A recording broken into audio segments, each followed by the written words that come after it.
Hello, bonjour everybody. Welcome to my channel. Thank you for watching my video and special thanks for those who subscribe to my channel. This video is an after action report. I just finished to play Peiper's charge mission that can be found in the book Bulge German from Flames of War. That mission, Peiper's charge, is the Battle of the Bulge. It's based on fact that happened in 1944 December up to January 1945. The German attack weak spot of the American forces and try to make their way through the Meuse River and open the door to go all the way to Antwerp.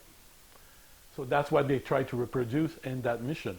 You can play that mission in two different ways. The first way, it would be to have a table 18 feet long by 4 feet wide, where every segment of 6 feet there's an objective.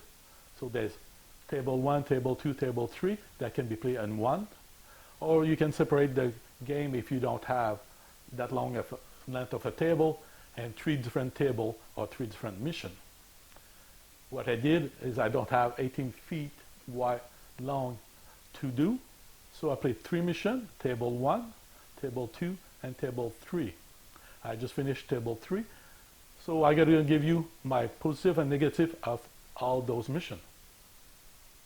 Let's start with table 1. I will not talk about the forces American or German use. It's fair. I think it shows a bit Battle of the Bulge in 1944.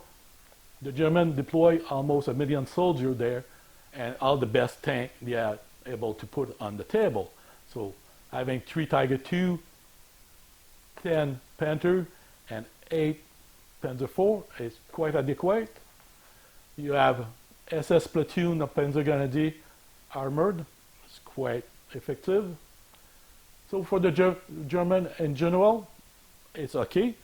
The American, you may think it's pretty weak, but don't forget that in December 1944, the front line where the German attacked, they were weak. They were green unit who never saw combat, or they were weary unit who saw combat, have heavy loss, and they had replacement troops to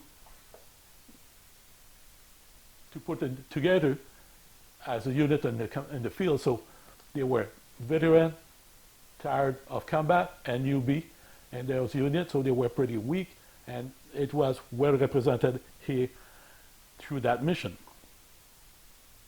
So only table 1 had minefield, barbed wire, and booby trap.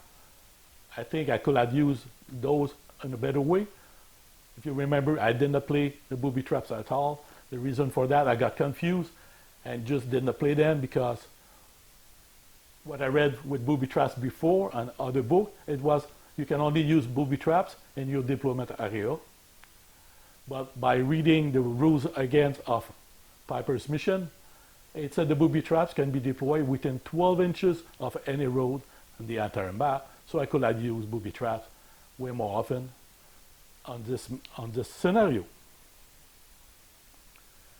The last point I want to make on table 1 is there's a fuel dump near the Dam Engineer HQ and the battle-weary rifle platoon in the middle of the map.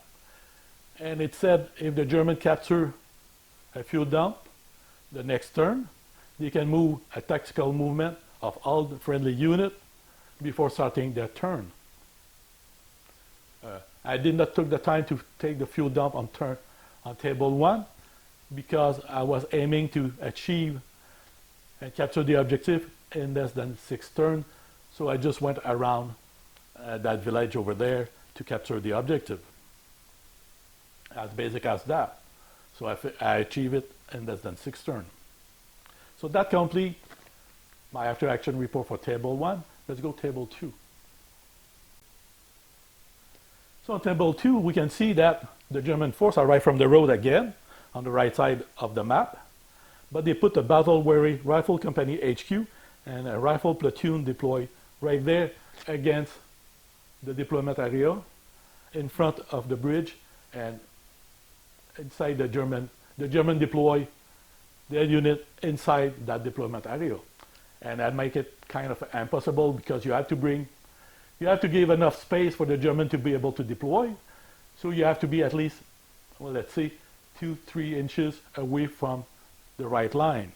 When you do that, you put your American force, they're back against the river, or a bit on the other side of the river.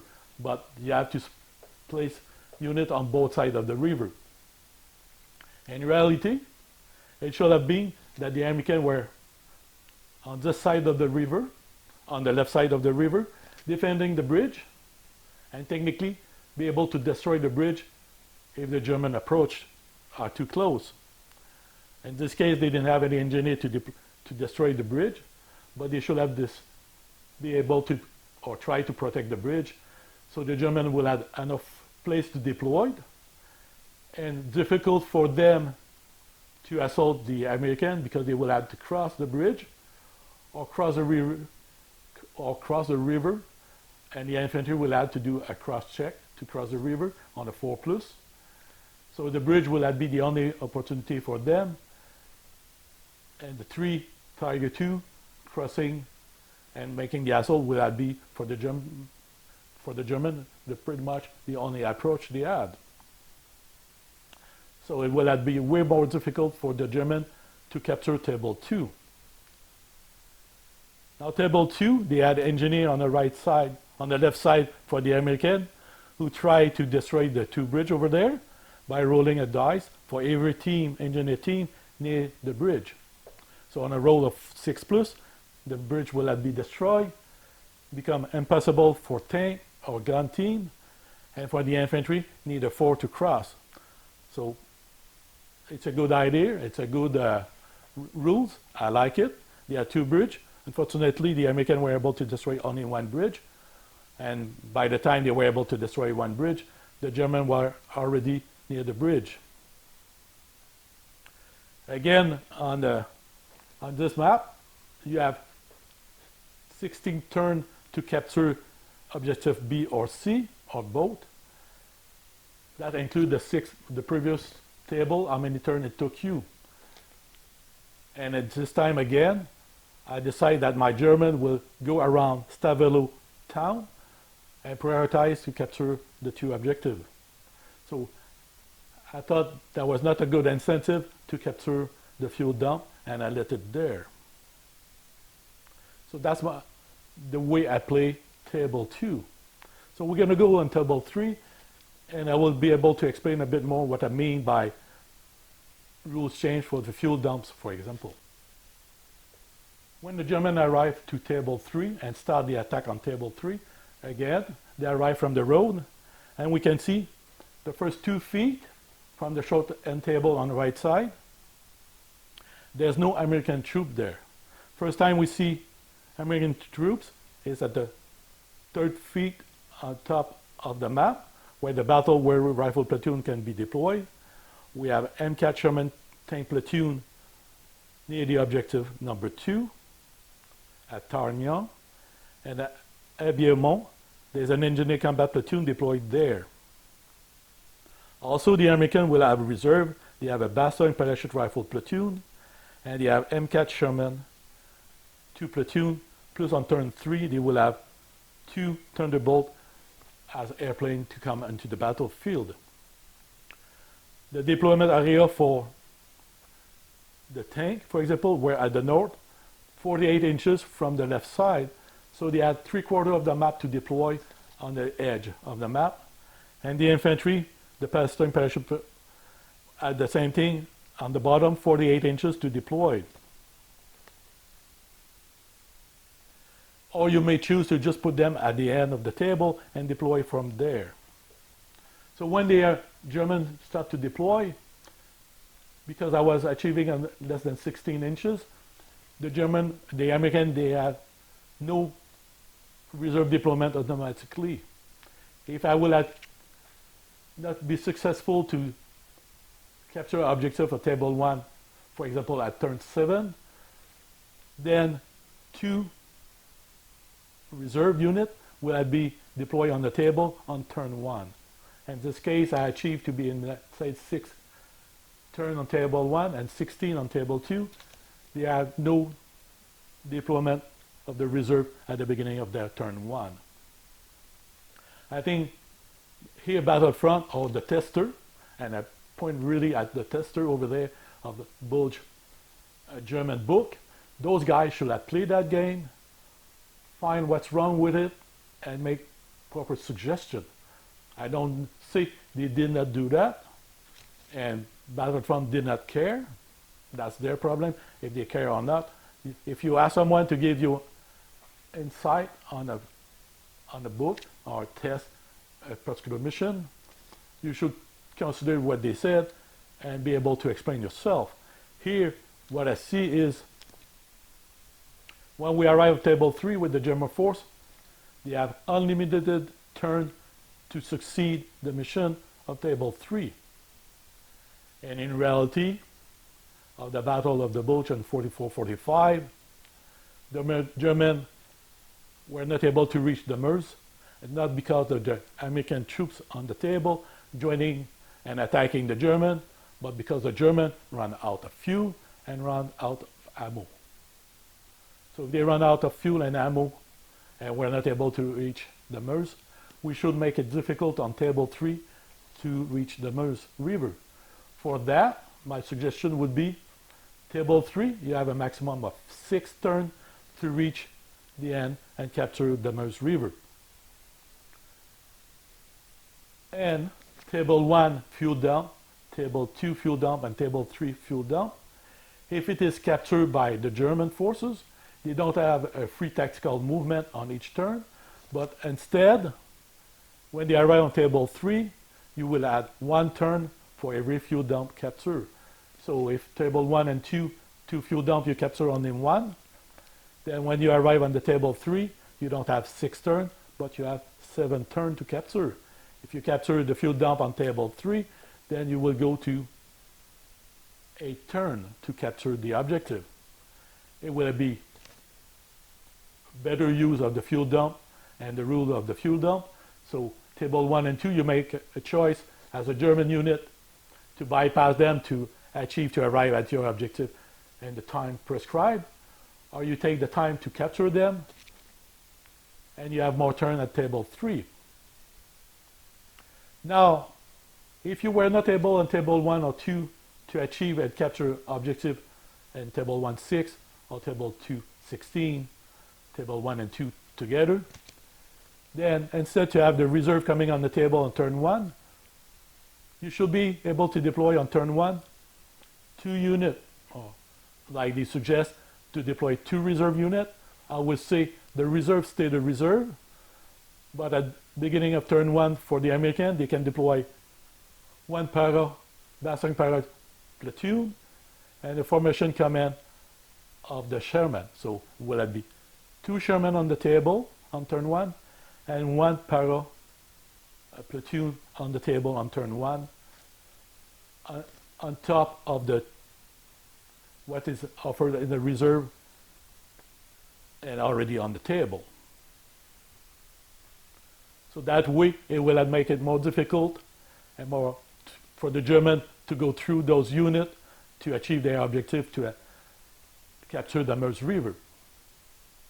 The other thing is, because it's unlimited time to capture table 3 objective, the German could went on the table, wait at 2 feet inside the battlefield, because they deploy the last 4 feet for the American, and let all the tank come on the table, all the infantry come on the table, and do a front attack constantly against them. So your Sherman against Panther and Tiger II, they were no match, because the Tiger II front armor is higher than the anti-tank, and the Panther with a front armor 10 and the 76 Sherman 12 and the other Sherman 10, then the only way for the Sherman to destroy them is shoot on the side of the tank, but there's no pressure for the German to attack. The German can just wait that all the troops are deployed to move forward. With a timeline of 6 turns, for example, to capture objective to win the battle for the German, that forces the German to move forward. And by moving forward, regardless of the enemy deployment, will give the opportunity when you roll your reserve for the Sherman to deploy them in the back of the German force, like it did happen in real life in 1944-45, and shoot in the side of the Panther or Tiger II, or in the back of them, where the armor is way lower and easier for the Sherman to succeed to destroy those Panther and Tiger II. But because those testers did not test and did not judge that, it makes it easy and guarantee for the German to win table 3 as well, because there's no timeline. For the Thunderbolt, I'm going to finish with that. They said that starting turn 3, you can start to roll for the Thunderbolt. For that particular scenario here, I will, let's say, starting turn 3, Thunderbolt are coming on the table every turn. The reason for that is, anyway, 44-45, as soon as the sky opened up, the Germans were overwhelmed by American plane over them and pretty much crushed any chance the Germans had left to succeed. If you just remove that rolled dice to bring the plane will still have to roll for to hit, and it will be difficult. As you can see on table 3 scenario I played, from turn 3 to turn 8, I was able to deploy the Thunderbolt only once. And when I tried to drop bomb onto the Panzer IV and Panther, I was not even able to roll die because you need a 4+ to range in, and I was not able to range in. So it would be more fun and more interesting if Thunderbolt, starting turn 3, were able to come on the table every turn. So that completes my after-action report of Peiper's charge. If you have any comment or suggestion, feel free to put them and open the discussion on that subject. But for me, overall, I will have changed only a few things. Is fuel dump, instead to give a tactical movement, you give one more turn on table 3. And when we arrive on table 3, if you were not able to achieve table 1 in 6 turns or table 2 16 turns, you will give 2 more units to deploy on turn 1 for the American on top of the reserve. Will be deploy immediately a Bastion paratrooper platoon and a formation command of Sherman. That means 2 Sherman on turn 1. Plus you start to roll to bring the Bastion parachute rifle platoon and the MCAT, the 2 platoon of MCAT Sherman. So that would be my approach. For table 3 as well, 6 turns to achieve, plus 1 turn for every fuel dump you capture and all 3 tables. So up to 9 turns to capture the final objective. The Thunderbolt, like I said, I don't, starting turn 3, not roll to bring the Thunderbolt on the table, but starting turn 3, and every turn 3 and a subsequent of them, the 2 planes come on the table, or if they are destroyed, they don't come anymore. But you bring them and you do what you do for the standard application of the rules for the airplane. So thank you for watching. I hope you have enjoyed my after-action report. If any comments or suggestions, put in the bottom. I'll read them, and I may comment as well, but for sure I'm going to read them. So thank you for watching. See you soon with my next video.